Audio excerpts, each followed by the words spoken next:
Om Purnamataha Purnamidam Purnat Purnamudachyate Purnasya Purnamadaya Purnameva Vasishyate. Om Shanti Shanti Shanti. Om Brahmanandam Param Sukhadam Kevalam Jnanamurtim Dvandvatitam Gagana Sadrisham Tattvamasya Laksham Ekam Nityam Vimalamachalam Sarvadhi Sakshi Bhutam Bhavatitam Trigunarahitam Sadgurum Tam Namam. Om.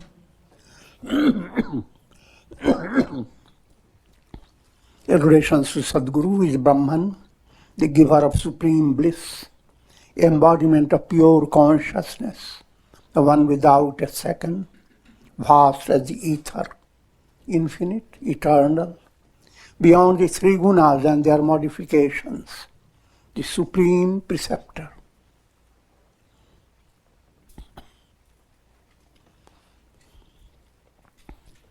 Yoga Vasistha,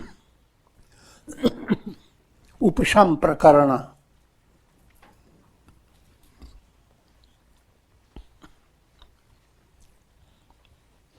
Sections 3 and 4.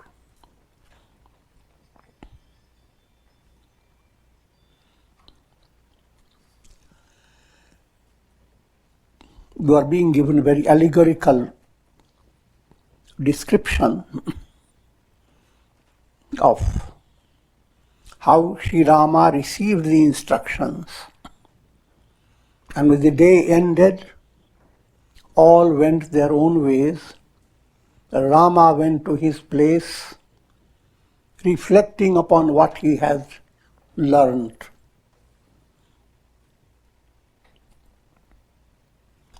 And next day, they all come together.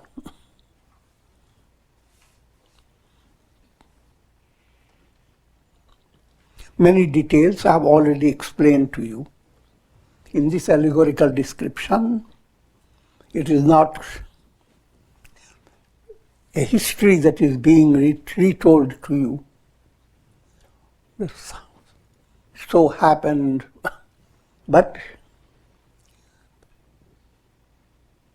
what is happening in a mystical way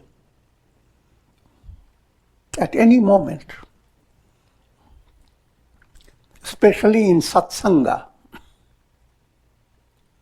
Of course, focus is on Satsanga. Firstly, in Satsanga, all souls in different levels come together. So though you are seeing people quiet, listening, they are not in the same level. There are those who are gods, highly advanced, those who are devis,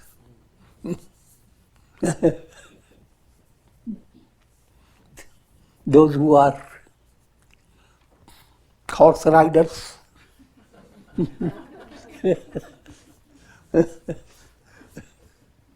those who ride elephants. All types of people come together. And all are benefited. So, the palace hall where all people gathered together with King Dasharatha, Rama, all that setting is allegorical glorification of Satsanga.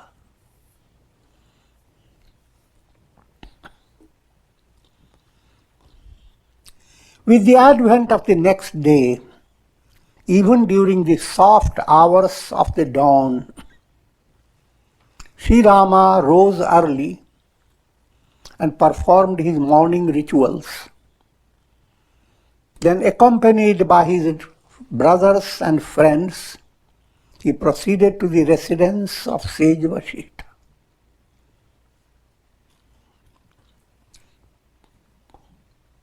All that is simple details, and I'm cutting them short. Soon the king, royal officers, and princes, and the sages and Brahmins also collected at the residence of sage Vasishtha. That is showing a cultural pattern. They all go there, bring sage Vasishtha with great respect to the royal hall, where he will commence his teaching as he does day by day.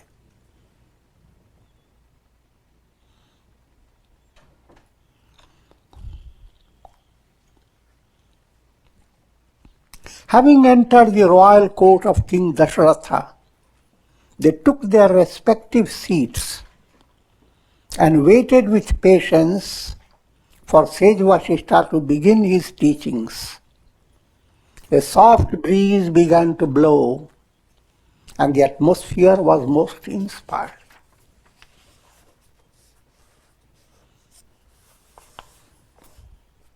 This is Satsanga setting.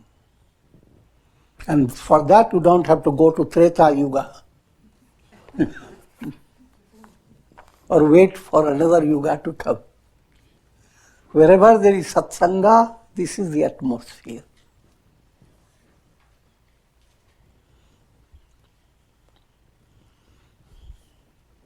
King Dasharatha broke the silence by saying, "O sage, just as the rays proceeding from the moon are cooling and refreshing, in the same way your words of wisdom have removed the feverish misery from our hearts and have filled us with peace." This Satsanga is being glorified, or not unduly. This is the appreciation of Satsanga, which one must understand that all words are simply limited. Any guidance that leads you to God realization, any atmosphere, any association that does that, nothing will compare with that as your gain or your achievement. Satsangatve nihasangatvam.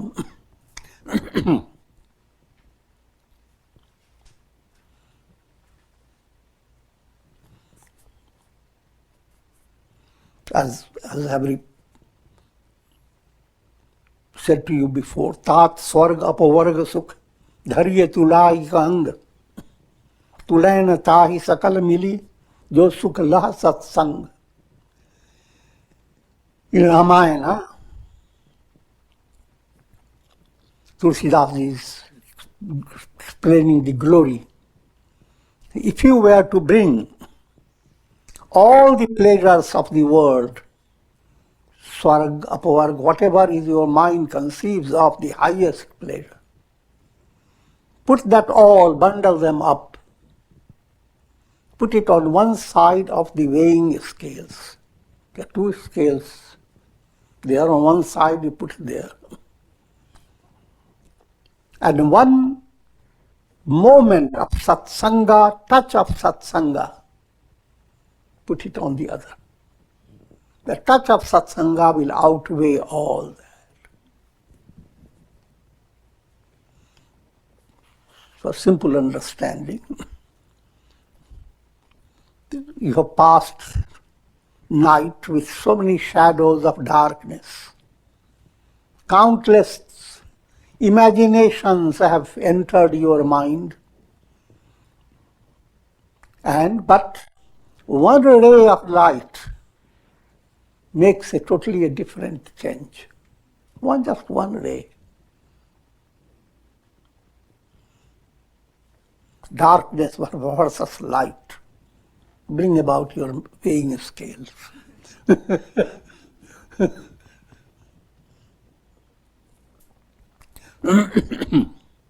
Your teachings confer on the listener the highest form of bliss.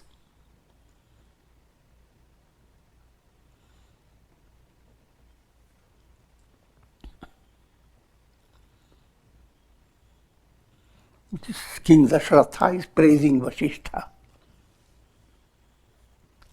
They are removers of mental illusions and destroyers of all negative karmas.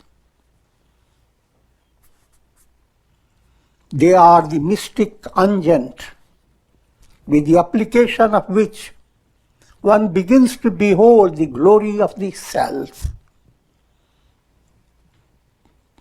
Guru is being praised.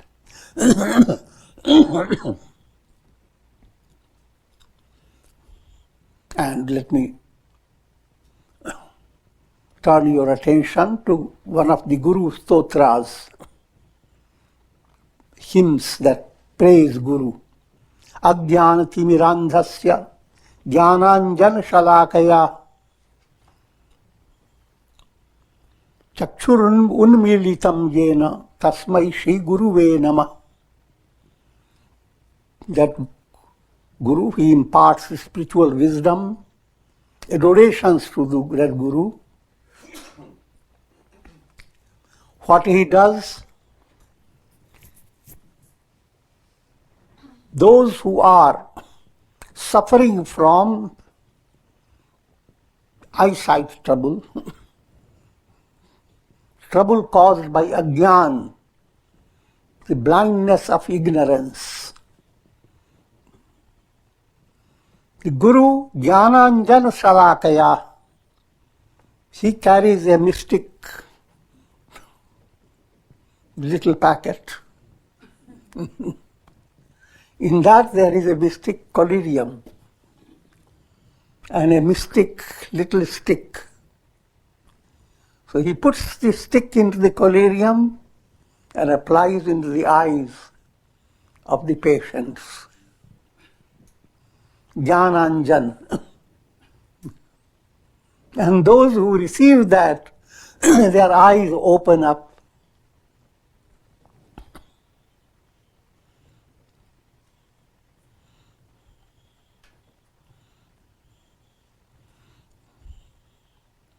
Now, try to understand in a profound way.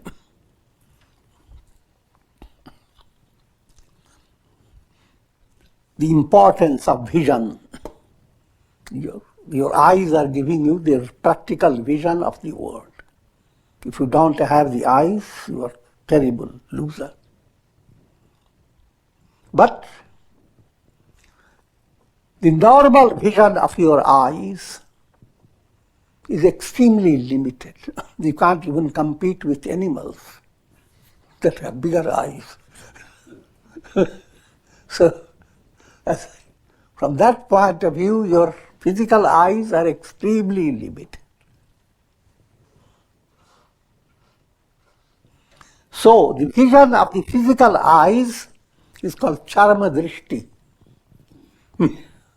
Vision that sees only the skin, never goes beyond.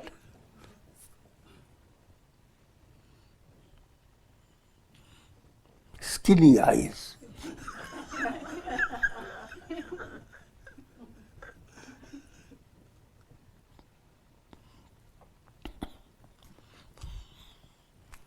Another term is bhrant drishti, deluded vision. You have eyes, but something is wrong there in your eye lenses, and so you are not seeing exactly. Sometimes you are seeing doubles. Another term is used, bhoga drishti. Your eyes are focused on finding where is pleasure. But pleasure is not the reality, real happiness. It is sense enjoyment, which is like mirage. So your eyes are leading you just like the eyes of the deer. Deer, deer.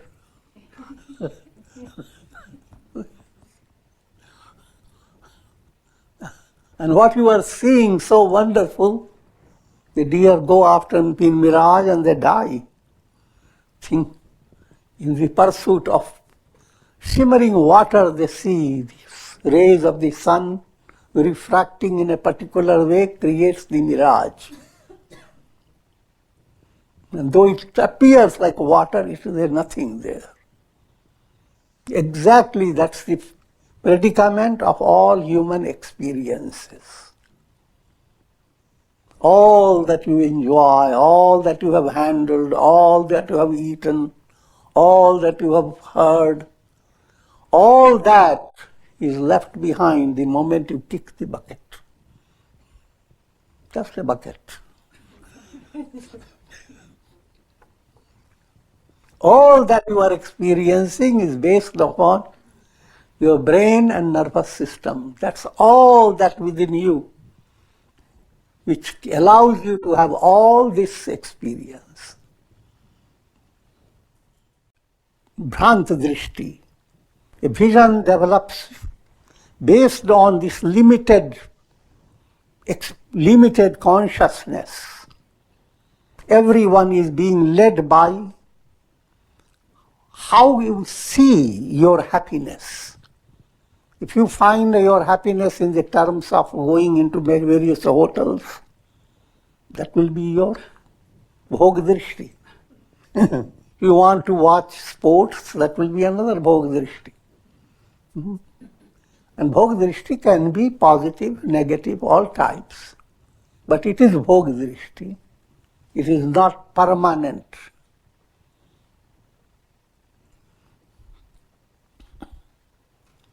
Next type of drishti is called divya drishti. Divya drishti is a tricky term. If you do a special yogic practice of sadhana, samadhi, you develop certain type of mystical way of looking at things. You look at the face of a person and you know the person what he is talking about, what he is thinking.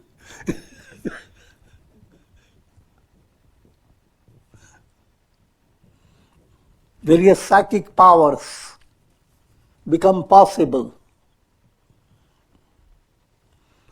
And also Divya Drishti implies, when you put it in a positive way, seeing the whole world as expression of God's presence. And that's the example of Divya Drishti is that Virat Darshan given to Arjuna. Arjuna sees God, Krishna. God is God with 1,000 heads, 1,000 arms and all that. But having seen all that, he is not satisfied. He says, please get down from that. Get into a normal form. So Divya Drishti is an awakener. It is not your goal. Because if you are constantly seeing Divya Drishti, you will be simply dancing. No practical reality can you handle. So what's ultimately Jnana Drishti? That type of vision that allows you to handle all things in a practical way and at the same time never loses sight of what is the truth. You see all illuminations of the sun, but not deluded by illuminations, you know it is the sun. You are seeing the sun in all illuminations. You are seeing the truth behind all names and forms. That's the ultimate goal of all religions. And Vedanta highlights it, that's the Vedantic declaration. So that's the type of vision that spiritual teaching, the Guru's teaching gives, and you develop that magical spiritual vision, jnana drishti. And in order to do that, jnananjana salakaya, you have to put the collyrium of wisdom applied to your eyes. Not take it literally, it means you listen to the scriptures again and again, and by doing that, your eyes begin to open up. Not the physical eyes, I'm talking about the mystic eye, the inner understanding.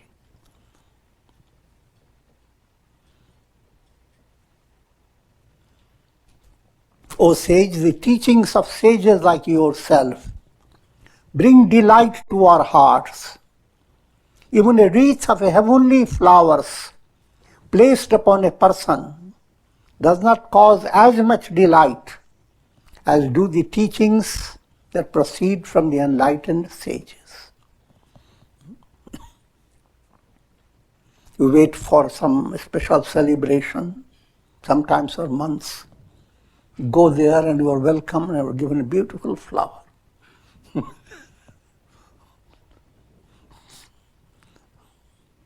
And of course, at the mass level, that's a tremendous attainment. But all that is nothing if you are led to satsanga and a subtle insight opens in your heart about who am I. A revelation of I am, nothing can compare with it.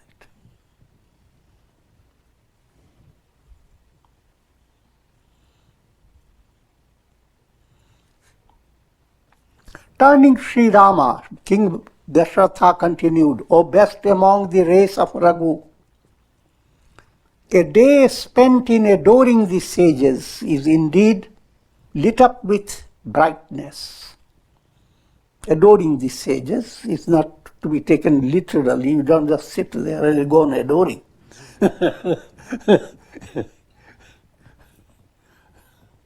A day spent in satsanga, listening to the teachings and trying to understand and bringing it in your life.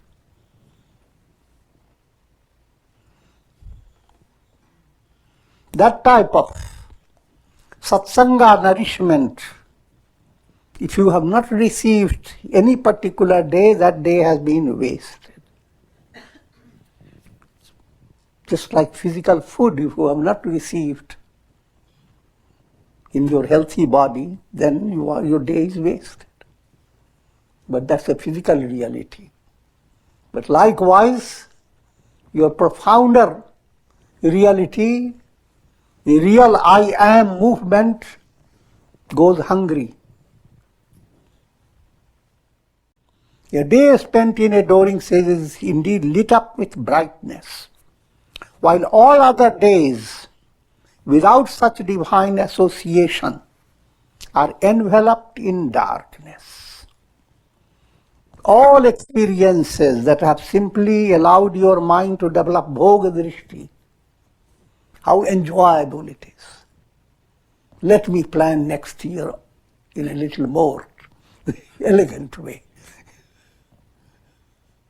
You can do that practical life as long as internally you don't go backward. If you do that, there's no harm. But if that becomes your real happiness by hopping from one time to another, then that is not, you are going backward, you are losing the opportunity of your life.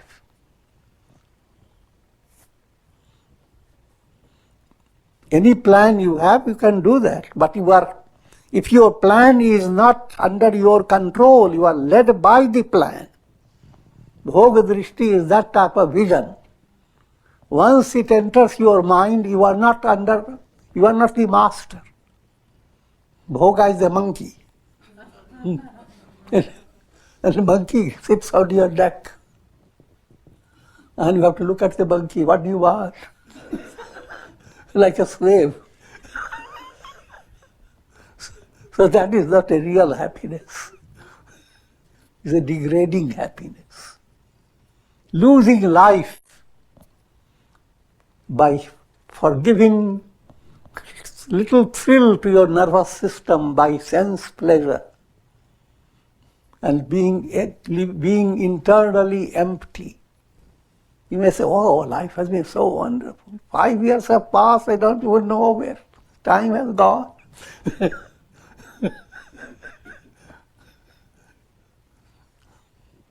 It looks like a good thing. But all these 5 years, your mind has gone on hammering. The demon in you has practiced austerity. The demon of attachment. The demon of delusion has stood on one foot, unshaken. And as a result, the demon becomes exceedingly powerful. Your lower self becomes your dominating reality. Can't do anything about it. Now can you imagine life ahead? The life cannot be imagined, the torture, the pain, the sorrow. One lifetime gives you lots of it. But here is the unceasing cycle of birth and death.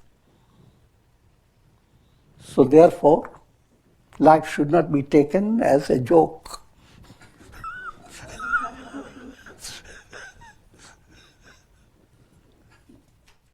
Therefore, O Rama, continue to ask sage Vasishtha about the imperishable self. Another point is being highlighted, that Satsanga atmosphere is not just listening,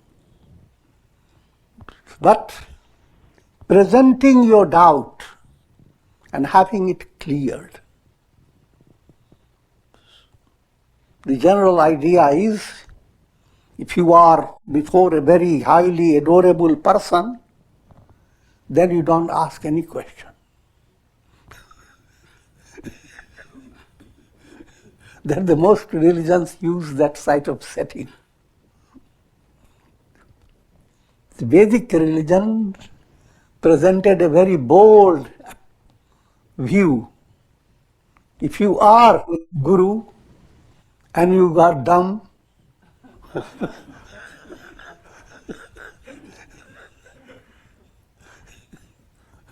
the Guru-disciple relation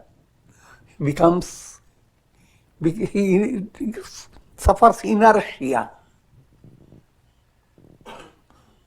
But you go on asking questions on a basis of sincerity, what really you can't understand. You present it. How much you understood by Guru's teaching, and allow the Guru to tell you whether your understanding is correct or go a little further. And as long as slightest doubt exists, go on presenting questions. But that again is allegorical description. You don't sit back in your house just with a paper and pad.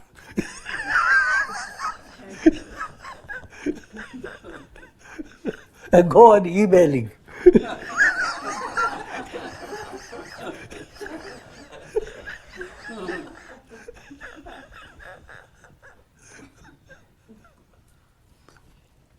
The implication is, Guru-disciple relation implies that you should be involved in your integral yoga practice day by day. And whenever there is serious question or doubt, try to turn to satsanga talks, to even directly confront and ask questions. And all this is perfectly allowed not only allowed, but is commendable.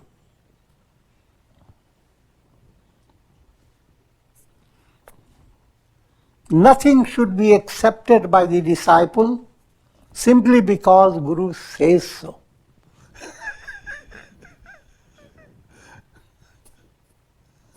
And that relates to jnana aspect, knowledge. Bhakti and upasana, that's a different level. That you do according to how it suits your heart. You want to meditate, a devotional meditation on Rama, Krishna, whomsoever. You are the artist. You let the God sit on the lotus, or let him stand up, let him smile, or let him have aura around him. That you are completely free. But when it comes to the question of understanding who am I, it is not a matter of how you feel about it. It's a matter of discovering, allowing your intellect to be intuitional and to have the revelation of truth. And truth is not according to the choices of people.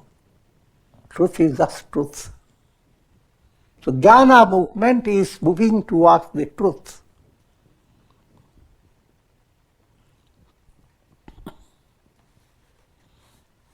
And therefore,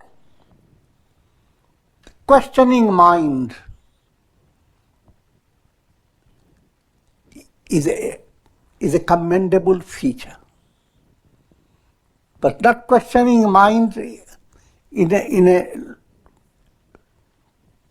abnormal way. Questioning mind with a perfect, sincere movement.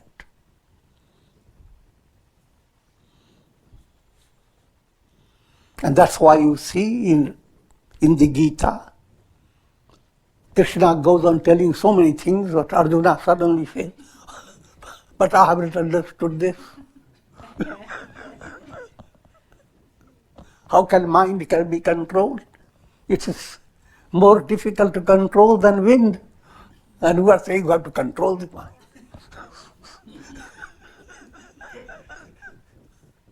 That's it. Abhyasa, Vairagya.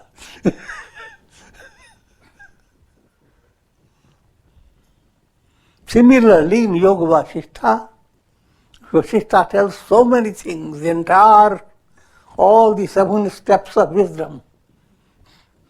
And the Rama says, it's wonderful, but I'm not satisfied.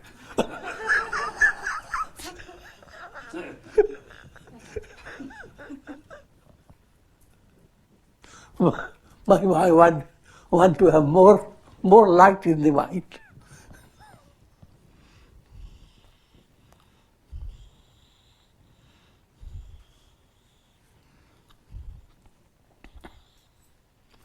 Sage Vasishtha commenced, O Rama, do you recall the teachings of the previous day when I explained how this world is a product of Maya or cosmic illusion, and that Brahman has assumed the form of the world through his Maya? Vasishtha is giving this essence of the teachings. Brahma Satyam Jagan Mithya. Brahman alone is real. All that you experience through your mind and senses, they are not real. For easy understanding, all that you experience in your dream, that they are not real. Nobody has to tell you that they are not real. It's easy to understand. But while dreaming, you have no idea about it. While dreaming, you are experiencing exactly as you would have in your waking state. In your dream, if you are driving a car, and car knocks down another car, you can't do it free car.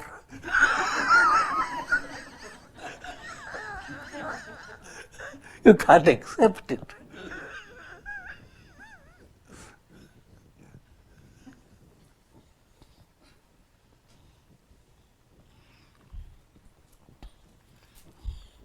So,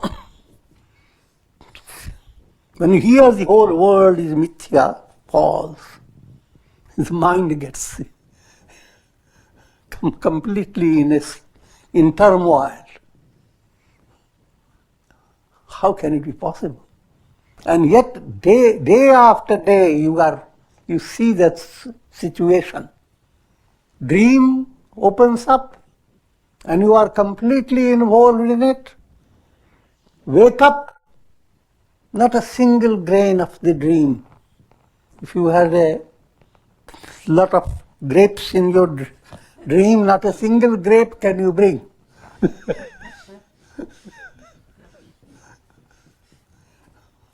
Not a needle point of land from the dream can you secure.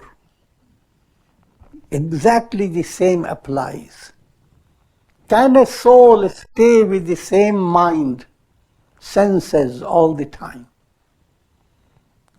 First point, can the soul stay with the same body? Not even for 2 days. The body goes on changing. Your senses are not the ultimate realities. Senses, mind, intellect, ego, all these are different layers of illusion, maya. And therefore, no matter how the world may appear, your goal is to realize, and realization is just like waking up from a dream.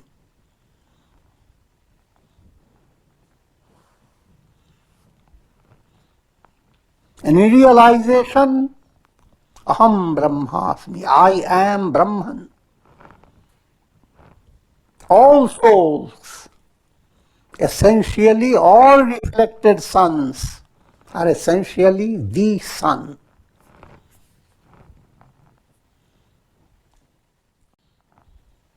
Numerous worlds arise out of Maya, and all are experienced through ignorance.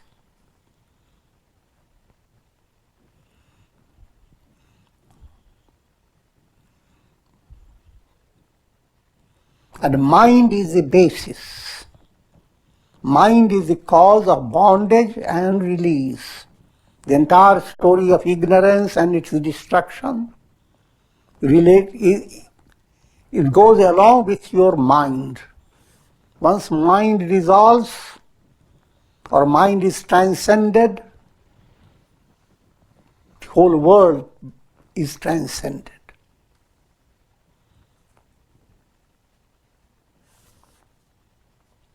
When such teachings proceeding from the sages are reflected upon again and again, first point, these teachings must come from a highly experienced source. The teaching should not come from a mind that's narrow-minded. Now there are many teachers, and they have become specialized. Only devotion to Vishnu, only devotion to Shiva, only devotion to Mother Shakti. And so, if you have been one year in an ashram worshipping Shiva, go into the other ashram, discard that worship. Shiva is tamasic. Turn to Vishnu.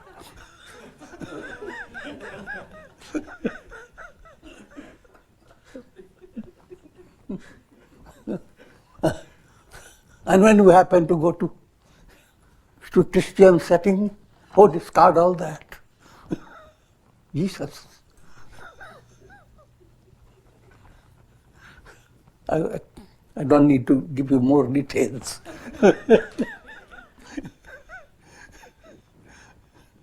So, that's the teaching. Profound teaching is universal.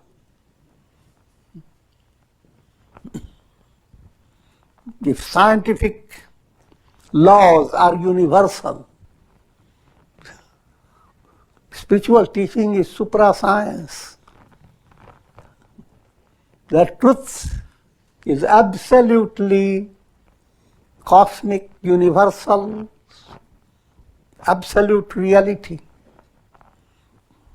So, there's no question of presenting distorted teachings to people. In other words, if you find that source where this authentic teaching is being given, that is the real ideal setup.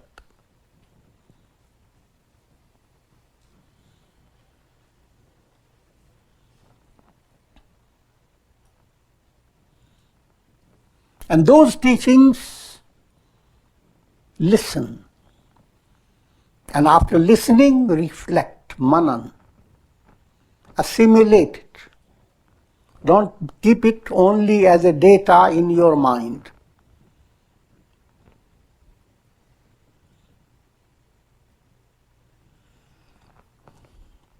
Sri Rama said, O sage, I have passed the night reflecting upon your nectarine teachings. I've already told you, Rama says, I passed the night. Don't take that literally and stop, don't go to sleep. Pass the night reflecting. That sometimes spiritual literature is allegorical. Pass the night simply implies Rama has worked upon it and he lives his life reflecting upon the teaching and assimilating it.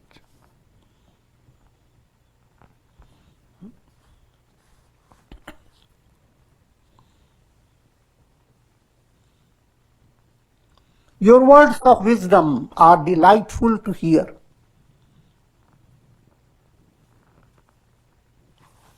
And they are yet more delightful when reflected upon. Someone gives you a whole bag of chocolates. With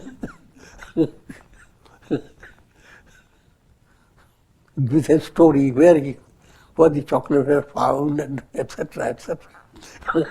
It's delightful to hear, but more delightful to start eating it.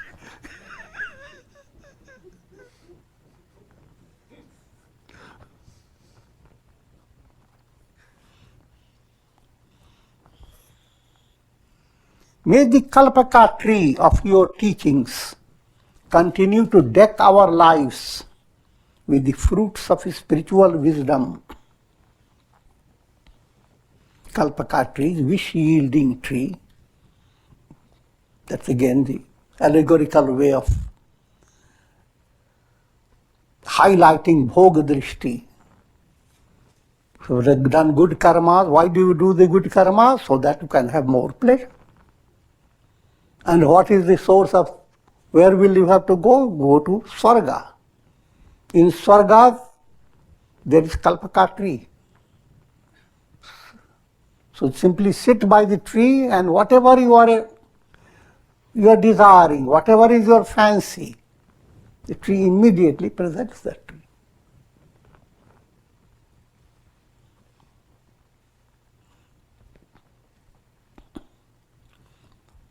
But Rama says that your teachings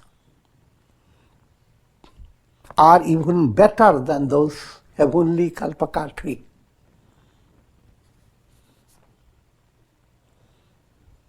O sage, please allow the stream of purifying wisdom to flow on from your sacred lips.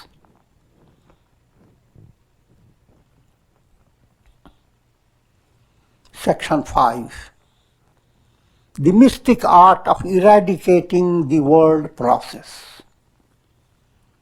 Sri Vasishtha continued, O Rama, just as a palace is sustained by its pillars, so too the world process is sustained by souls.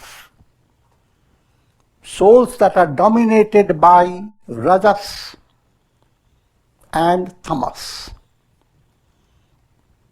implying souls that are gripped by ignorance. For those souls, this world process exists as a reality. Souls that are enlightened The world,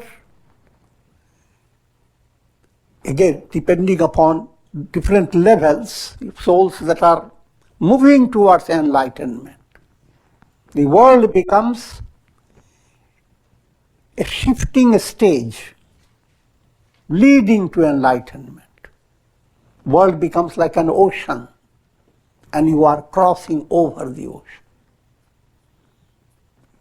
It's not there for you to live in unless you are a fish.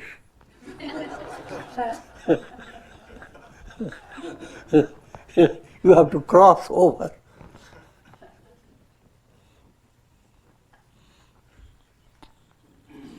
But if you have a lot of tamas, then you do become a fish.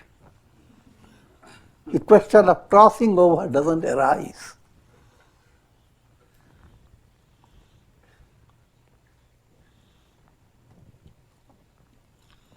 But those in whom sattva abounds, that's the ideal.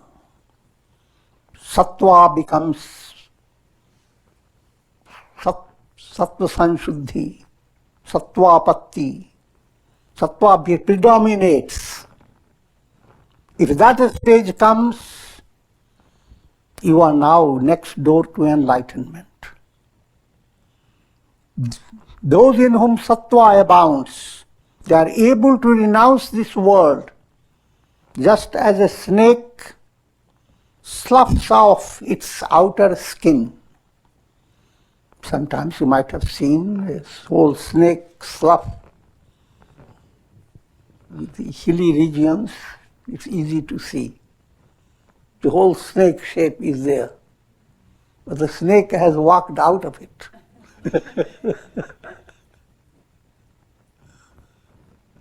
So your body, mind, your whole personality is a slough. The soul within you is a snake. It sneaks out of the slough.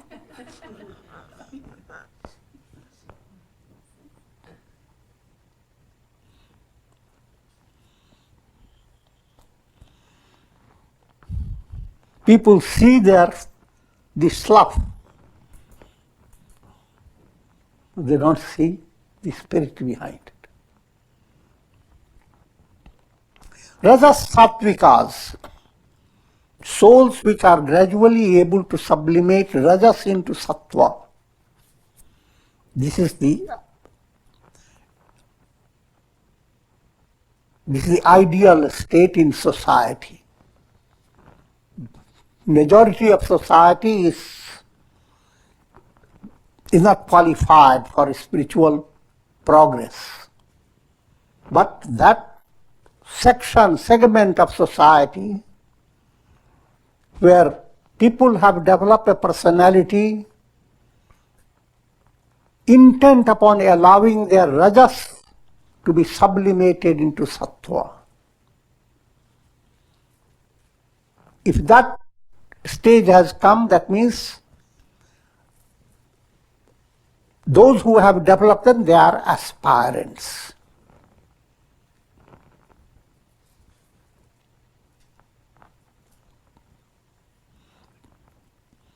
So, souls which are gradually able to sublimate rajas into sattva, as well as pure sattvikas, are inclined to practice spiritual reflection. In addition to the performance of good actions, they practice good association. Now, what's the characteristics of those in whom rajas is being sublimated into sattva? These are the characteristics. Another point, if you want your rajas to be sublimated into sattva, then follow these points. What is the point? Good association, satsanga. Do not miss opportunity of good association that creates thought-provoking movement. Not ordinary thought-provoking for better, delicious foods. That's a different level. I'm nothing against it, that's perfectly okay. But thought-provoking for your spiritual progress. And study of scriptures. Do not just study roughly and say, oh, I have studied the Gita. Now I am studying Upanishad. In 1 month I will finish 10 Upanishads. So that's not real study.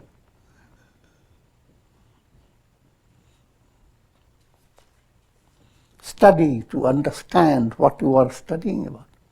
And listening to spiritual teachings. All this should be under the guidance of a guru.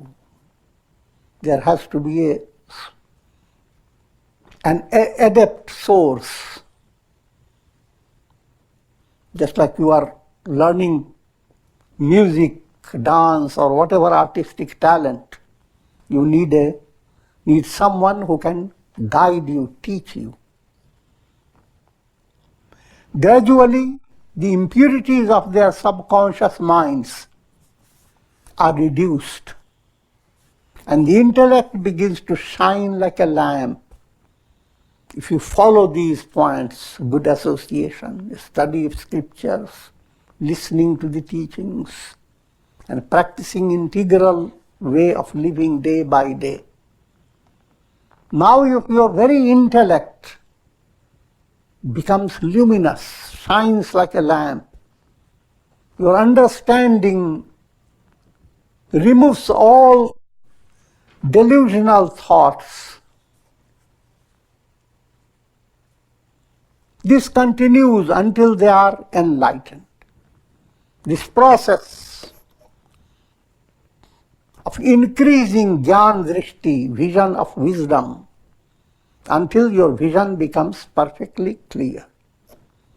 The clear vision, I am Brahman. And all that you are experiencing through the senses and the mind, they are like dreams. They are of the nature of Maya.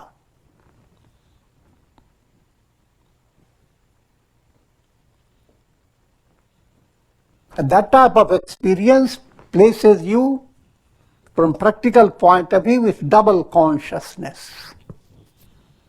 Deep inside, a sage is untouched. Externally, as long as his personality exists, so many varieties of actions follow through his personality, and they become a source of inspiration and teaching for others. Lives of sages are not always simple. You find difficult situations. Even think of the lives of incarnations. You learn from incarnations, Rama, Krishna. How did they face their challenging situations? And Christ himself.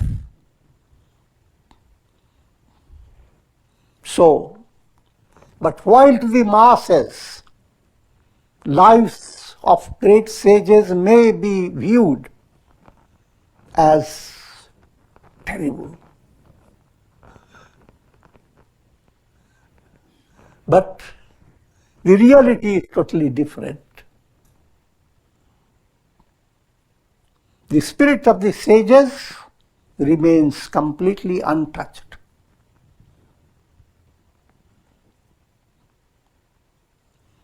And whatsoever happens through his personality, that becomes a way of inspiring others to follow the spiritual path. Basantavat lokahite charanta. A saintly personality becomes the spirit of spring. And once the spirit of spring enters a whole forest receives its impact. How does it receive? You can't go into details.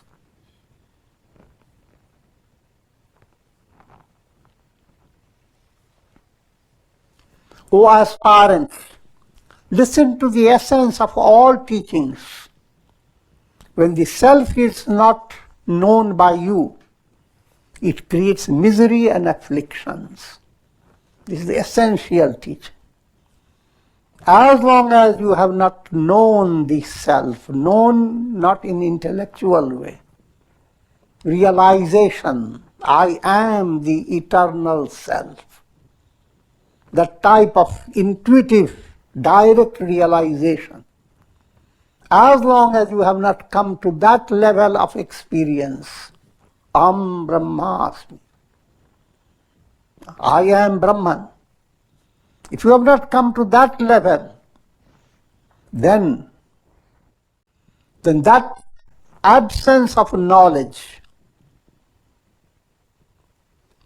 will bring countless misery and afflictions. On the other hand, if that knowledge has developed, when Brahman is known, I am Brahman, this gives rise to infinite bliss. That's the goal of life. And with this I'm concluding. Om Purnamadaha Purnamidam Purnat Purnamudachyate Purnasya Purnamadaya Purnameva Vasishyate. Om Shanti Shanti Shanti. Hari Om.